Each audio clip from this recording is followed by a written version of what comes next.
नमस्कार दोस्तों। तो आइए आलोक एजुकेशन चैनल पर आप सभी का स्वागत है। दोस्तों आज हम लोग चर्चा करेंगे कुछ महत्वपूर्ण प्रश्नों के बारे में जो कि परीक्षा की दृष्टि से काफ़ी महत्वपूर्ण है।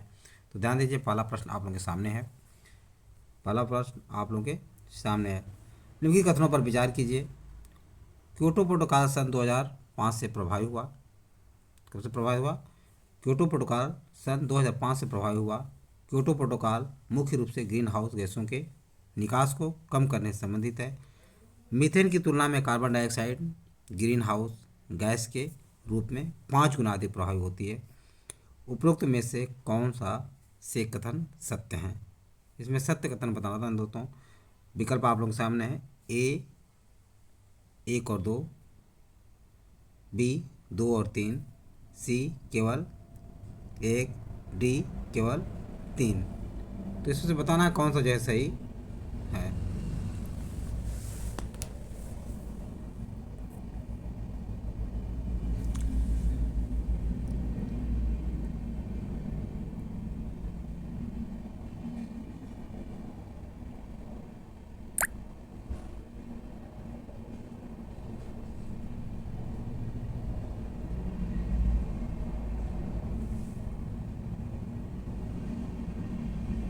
तो इसे बताना दोस्तों जो है कौन सा जो है सही है। तो इसमें सही ऑप्शन जो है आपका 1 और 2। 1 और 2 जो है उचित आंसर है। देखिए दोस्तों, यानी क्योटो प्रोटोकॉल सन 2005 से प्रभावी हुआ। कब हुआ? क्योटो प्रोटोकॉल सन 2005 से प्रभावी हुआ। दूसरा है क्योटो प्रोटोकॉल मुख्य रूप से ग्रीन हाउस गैसों के निकास को कम करने से संबंधित है। तो ये दोनों कथन क्या है? क्योटो प्रोटोकॉल सन 2005 में प्रभावी हुआ और क्योटो प्रोटोकॉल मुख्य रूप से ग्रीन हाउस गैसों के निकास को कम करने से संबंधित है। 1 और 2 दोनों ही सही जवाब हैं। 1 और 2 यानी विकल्प ए आपका क्या है? सही जवाब है। 1 और 2 सही जवाब है। अब हम लोग बढ़ते हैं नेक्स्ट क्वेश्चन की तरफ। दूसरा प्रश्न आप लोगों के सामने है। दूसरा प्रश्न देखिए दोस्तों क्या है। दूसरा प्रश्न आप लोगों के सामने है। मोढेरा का सूर्य मंदिर किस राज्य में स्थित है? मोढेरा का सूर्य मंदिर जो है किस राज्य में स्थित है? बिहार में, गुजरात में, उड़ीसा में, बंगाल में। तो मोढेरा का सूर्य मंदिर दोस्तों जो है गुजरात राज्य में स्थित है। कहाँ पे? गुजरात राज्य में स्थित है। यह जो है विकल्प 20 का सही आंसर है। दूसरा, कुरान का मंदिर की बात करें। कुरान का मंदिर कहाँ पे है दोस्तों? जो है सूर्य मंदिर, ये उड़ीसा में है और इसे ब्लैक पैगोडा के नाम से भी जाना जाता है। ब्लैक पैगोडा के नाम से भी जाना जाता है। ये बात ध्यान रखिएगा, ब्लैक पैगोडा के नाम से भी जाना जाता है इसे। यानी कुरान के सूर्य मंदिर का निर्माण कुरान के सूर्य मंदिर का निर्माण दोस्तों जो है किसने कराया था? नरसिंह वर्मन प्रथम ने। नरसिंह वर्मन प्रथम के द्वारा जो है नरसिंह वर्मन सिंह प्रथम के द्वारा क्या किया गया था? कुरान के सूर्य मंदिर का निर्माण किया गया था। तो ये बातें आप लोग को समझ में आ गई होगी। अब हम लोग नेक्स्ट क्वेश्चन के बारे में बात करते हैं। अगला प्रश्न दोस्तों, निम्न में से कौन चंदेल शासक महमूद गजनवी से पराजित नहीं था? निम्न में से कौन चंदेल शासक जो है महमूद गजनवी से पराजित नहीं था? विकल्प है धंग, विद्याधर, जयशक्ति, डंग। तो इसमें विद्याधर दोस्तों जो है महमूद गजनवी से पराजित नहीं था। यह युद्ध जो है 1019 से 1020 ईस्वी में लड़ा गया था। और इस युद्ध में दोस्तों जो बताया जाता है कि विद्याधर जो है चंदेल वंशी शासक था। रात्रि के समय में ही यह युद्ध होता है, लेकिन रात्रि के समय में ही यह युद्ध होने के बाद विद्याधर जो है काफ़ी रात्रि हो गई थी तो उसमें अपनी सेना को हटा लेता है, लेकिन मोहम्मद गजनवी जो है फिर आगे नहीं बढ़ता है। और यही कारण है कि विद्याधर जो है महमूद गजनवी से पराजित नहीं हुआ था। और विद्याधर की बात करें दोस्तों तो ये कन्नौज कन्नौज के शासक राज्यपाल से काफ़ी नाराज़ था। नाराजगी का कारण था दोस्तों जो है कि मथुरा वृंदावन पे मोहम्मद गजनवी के आक्रमण को उसने सामना नहीं किया, बल्कि आसानी से आत्मसमर्पित कर दिया। इस बात से क्षुब्ध होकर विद्याधर जो है कन्नौज के शासक राज्यपाल को दंड देना चाहता था। तो ये बात ध्यान रखिए, यानी विद्याधर चंदेल वंशी शासक था जो कि गजनवी से पराजित नहीं हुआ था। नेक्स्ट क्वेश्चन देखिए। अगला प्रश्न दोस्तों, निम्नलिखित में से कौन एक सुमेलित नहीं है? प्रथम आंग्ल मैसूर युद्ध हैदर अली पराजित हुआ था। द्वितीय आंग्ल मैसूर युद्ध हैदर अली ने अंग्रेजों को पराजित किया था। तृतीय आंग्ल मैसूर युद्ध टीपू सुल्तान युद्ध जीता और अपना भूभाग अंग्रेजों को नहीं दिया। चतुर्थ आंग्ल मैसूर युद्ध टीपू पराजित किया गया और युद्ध में क्या हुआ? युद्ध के मध्य दिवंगत हुआ। तो चार ऑप्शन है, चार में से बताना है दोस्तों जो है कौन सा सुमेलित है। तो इसमें सुमेलित है दोस्तों, कौन सा सुमेलित है ध्यान रखिए, चतुर्थ आंग्ल मैसूर युद्ध, जिसमें टीपू पराजित किया गया और युद्ध के मध्य ही क्या हुआ? दिवंगत हुआ। अब हम लोग एक एक जो है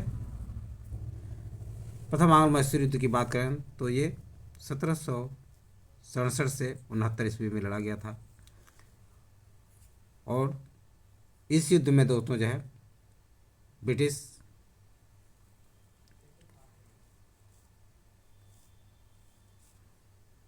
प्रथम युद्ध हुआ था, मद्रास की संधि से ये क्या हुआ था? समाप्त हुआ था। द्वितीय आंग्ल मैसूर युद्ध जो है कब लड़ा गया था? द्वितीय आंग्ल मैसूर युद्ध जो है 1780 से 84 ईस्वी लड़ा गया था।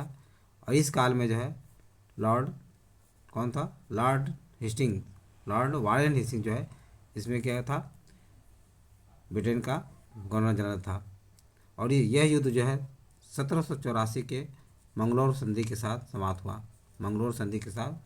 हुआ। तृतीय आंग्ल मैसूर युद्ध की बात बताएं दोस्तों तो ये 1790-92 ईस्वी में लड़ा गया था। और इसमें श्रीरंगपट्टनम की संधि हुई थी। कौन सी? श्रीरंगपट्टनम की संधि हुई थी। यह युद्ध जो है टीपू सुल्तान और किसके बीच लड़ा गया था? लॉर्ड कॉर्नवालिस के मध्य लड़ा गया था। तृतीय युद्ध लॉर्ड कॉर्नवालिस के शासनकाल में लड़ा गया था, यानी टीपू सुल्तान और उस समय कवासरा लॉर्ड कॉर्नवालिस था। और ये जो तृतीय आंग्ल मैसूर जो श्रीरंगपट्टनम की संधि से समाप्त हुआ। चतुर्थ आंग्ल मैसूर की बात बताएं दोस्तों जो है ये 1799 ईस्वी में लड़ा गया था। कब? 1799 ईस्वी में लड़ा गया था। और इसी में टीपू सुल्तान को पराजित किया गया और उससे वध कर दिया गया। तो ये सारी चीज़ें जो है, और ये लॉर्ड वेलेस्ली के शासनकाल में लड़ा गया था। किसके? लॉर्ड वेलेस्ली के शासनकाल में लड़ा गया था। तो ये सारी बातें आप लोग को समझ में आ गया होगा। तो इसका सही जवाब जो है चतुर्थ आंग्ल मैसूर युद्ध टीपू पराजित किया गया और युद्ध के मध्य दिवंगत हुआ। नेक्स्ट अगला प्रश्न है, ध्यान दीजिए दोस्तों, कलकत्ता में एशियाटिक सोसाइटी की स्थापना के समय बंगाल का गवर्नर जनरल कौन था? Lord Cornwallis, Lord Warren Hastings, Lord Wellesley, Lord William Bentinck. तो यदि हम बात करें कि कलकत्ता में जब एशियाटिक सोसाइटी की स्थापना की गई थी तो एशियाटिक सोसाइटी की स्थापना 1784 ईस्वी में की गई थी। कब? 1784 ईस्वी में की गई थी।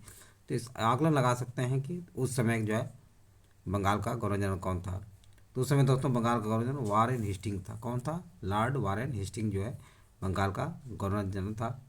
इसी के समय में जो है गवर्नर जनरल था। इसी के समय एशियाटिक सोसाइटी ऑफ इंडिया की स्थापना की गई थी। एशियाटिक सोसाइटी ऑफ इंडिया की स्थापना ध्यान रखिए, एशियाटिक सोसाइटी की स्थापना की गई थी। तो लॉर्ड कॉर्नवालिस का शासनकाल, जिसके समय में क्या था? लॉर्ड कॉर्नवालिस ने कौन सी व्यवस्था लागू की थी? रैयतवाड़ी व्यवस्था, यानी अस्थाई बंदोबस्त की व्यवस्था जो है इसने लागू किया था, जिसे जमींदारी प्रथा भी कहा जाता है। लॉर्ड वेलेस्ली की बात करें तो 1799 से 1805 ईस्वी तक इसका शासनकाल था। इसने जो है सहायक संधि अपनाई थी। लॉर्ड बेंटिंक की बात करें तो 1828 से 1835 ईस्वी तक शासन इसका काल था। तो ये दोस्तों जो है लॉर्ड बेंटिंक जो भारत का पूर्ण रूप से गवर्नर था, भारत का पूर्ण रूप से गवर्नर जनरल बनाया गया था। तो चारों पॉइंट आपको समझ में आ गया होगा। इसका सही जवाब है विकल्प बी, आपका सही आंसर है। नेक्स्ट देखिए, पोखरण नाभिकीय परीक्षण 1974 का आधिकारिक कोड था। Smiling Buddha, thunderbolt, flying Garuda, Agni Pariksha. ये चार ऑप्शन है, चार ऑप्शन से बताना दोस्तों जो इसमें से कौन सा सही एवं सटीक जवाब है। तो इसका स्माइलिंग बुद्धा था। कौन था? स्माइलिंग बुद्धा था। स्माइलिंग बुद्धा इसका सही आंसर है।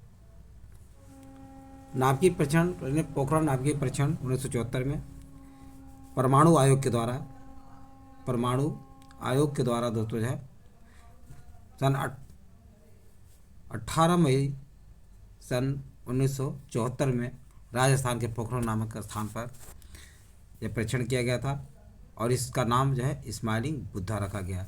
और द्वितीय परीक्षण जो है, द्वितीय परीक्षण कब हुआ था? 11 मई सन 1998 ईस्वी को किया गया था। कब? सन 1998 ईस्वी को, 1998 में किया गया था।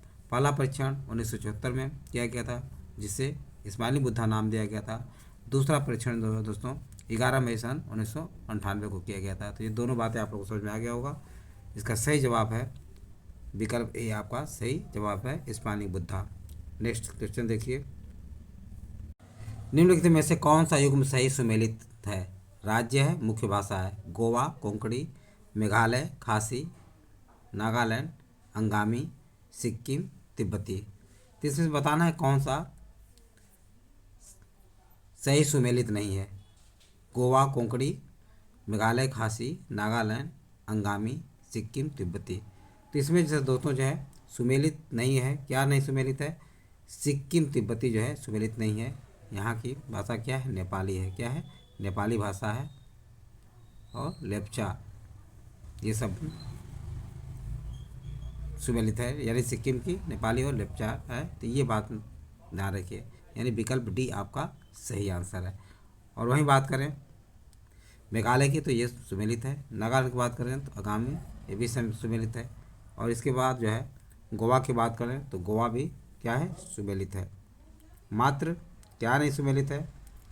इसमें केवल मात्र जो है सिक्किम सुमेलित नहीं है। विकल्प डी आपका सही जवाब है। नेक्स्ट क्वेश्चन देखिए, ध्यान के भारत की सर्वाधिक वर्षा मुख्यतः प्राप्त होती है उत्तर पूर्वी मानसून से, दक्षिण पश्चिम मानसून से, वापस होती मानसून से और संवहनिक मानसून से। तो इसमें सही जवाब क्या होगा दोस्तों? भारत की सर्वाधिक वर्षा मुख्यतः प्राप्त होती है किससे? दक्षिण पश्चिम मानसून से, यानी विकल्प सी आपका सही जवाब है। दक्षिण पश्चिम मानसून से दोस्तों जो है सबसे ज़्यादा बारिश होती है।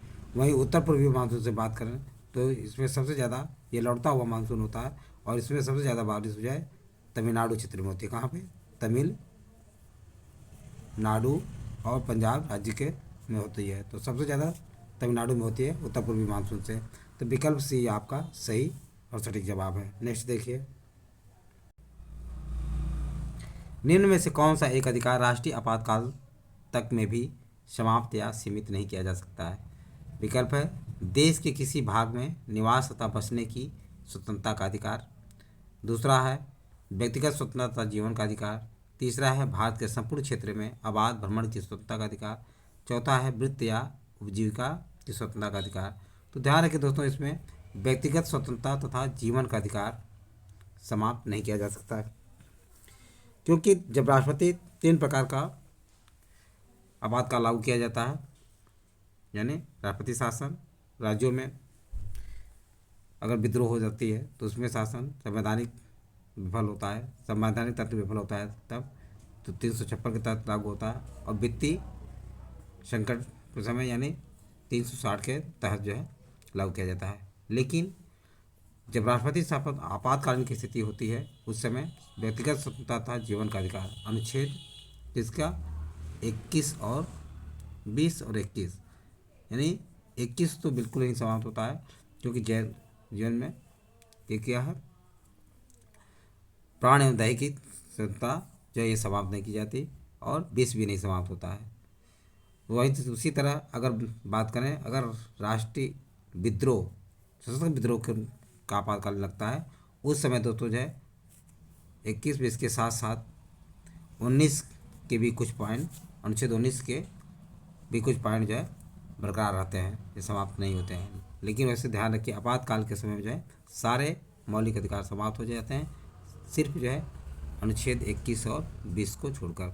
तो ये सारी बातें आप लोगों को समझ में आ गया होगा। नेक्स्ट क्वेश्चन देखिए।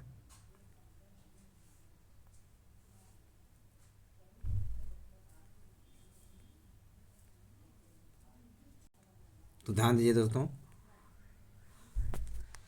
आज सारे पॉइंट आप लोगों को जितना बताया गया वो आप लोगों को समझ में आ गया होगा। यदि वीडियो अच्छा लगा हो तो इसे सब्सक्राइब और लाइक अवश्य करें तथा अपने सगे दोस्तों को शेयर करना भूलें। थैंक यू दोस्त, नेक्स्ट वीडियो में मिलेंगे।